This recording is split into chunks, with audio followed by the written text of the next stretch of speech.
Well, everyone, this is the number one parent of 2023. We finally got to meet Ai's mother for the first time in Oshinoko. And boy, oh boy, I knew she was going to be a scumbag, but when you see this chapter, you read chapter 131 and just see what she has to say and like what caused her to distance herself from her own daughter. Like, just pause the video and read this panel for yourself. Like, it is just outright disgusting. Like, it's disgusting behavior, it's gross, and that's really the words you can just apply to this subject. But seeing the mother for the first time is an interesting direction the story is taking, because we knew that eventually we would have to get into this, and the author of the story has hinted that we were going to eventually get this. And FYI, I want to give some context here. Basically, this entire little chapter here, for many, this is probably the first time you're ever really finding out anything about Ai's mother, because this is the first time she's technically appeared in the manga. However, there is a short story that the author wrote after the anime came to an end, like the Oshinoko anime came to an end. There was a short story written, which I'll pull up here, that was light novel format, that was translated a few months back, and most people don't even know this exists. Like, most people have no idea this is a thing. But what this short story does is it lets us know basically what Ai's mother did to her briefly. And a few lines here just basically let us know the upbringing that Ai had, why she had to put on a facade, why she acted like she did, why she couldn't trust anyone, why she couldn't love anyone, why everything about her relationship with her kids as well was so special to her. It makes a lot of sense. Like, here, I'll just read this. So basically, there was a brief little recording, like a blog, that I made before she died at the beginning of B-Komachi when it was made. And she got a little bit vulnerable and started talking about herself. And she talks about how her mother used to slip shattered glass into her rice. Like, I'm assuming this was a constant thing, because early on in this short story, like, you could literally see it right here, it talks about it. In the short story, she talks about one food she hates is rice. Like, she hates white rice. And she says, like, sometimes you might be able to find something grainy, like sand or something, but it's very clear what that overall conversation was implying. She was implying that she would continuously get rice from her mother, and there would be glass inside of it. So there's probably been an occasion in Ai's past to where she ate glass unaware until she finally found out probably it messed up her mouth or something.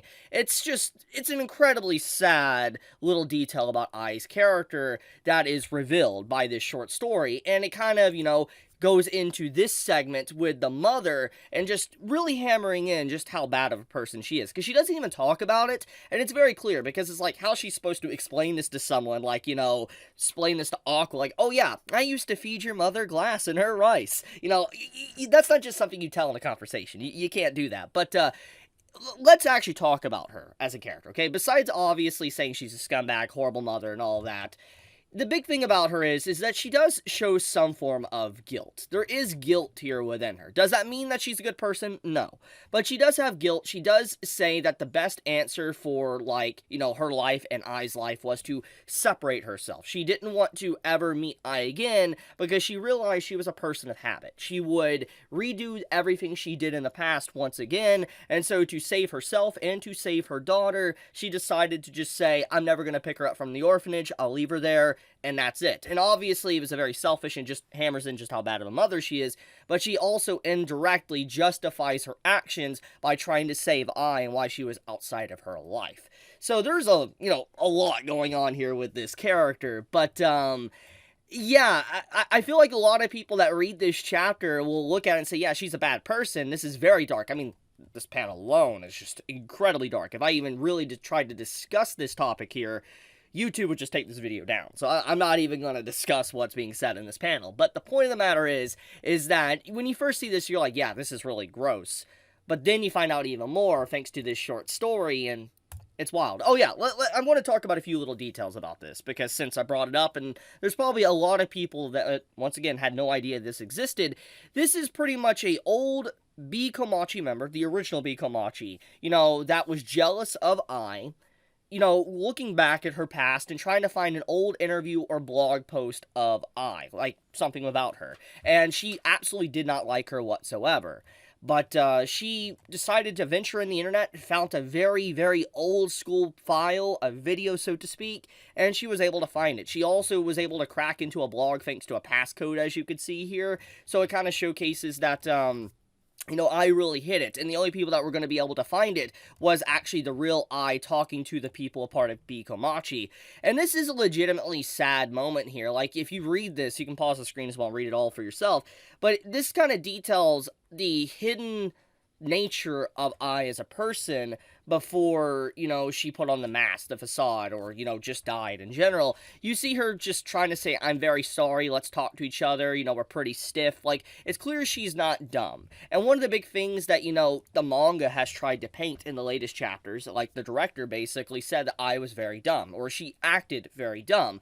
But remember, Ruby found out that, playing the role as her mother, or playing the mother, she realized her mother would be angry in those moments. But the thing is that she's not dumb. She's very smart. She knows how to manipulate and spin a story, etc. So when you see this, it's just like her true self coming out and saying she's not good at conversation. She, wishes she could go back to the beginning days of talking with them. It's very clear that I wanted companionship. She wanted a bond. She wanted to be with someone. And you could see this just really in this entire message here. And the member of B-Komachi that obviously had animosity and hated she quickly closes the page, deletes the draft and all that I posted, and removed it completely from the internet because she basically wanted to say, this is not this is a completely different person, and she didn't want to accept the fact that I really was faking, being happy and bubbly all the time. And it's really gross, but this is definitely stuff people do, especially in the entertainment industry, and I think that, once again, we get more insight to just the darkness of Oshinoko and what the story tries to convey to its readers.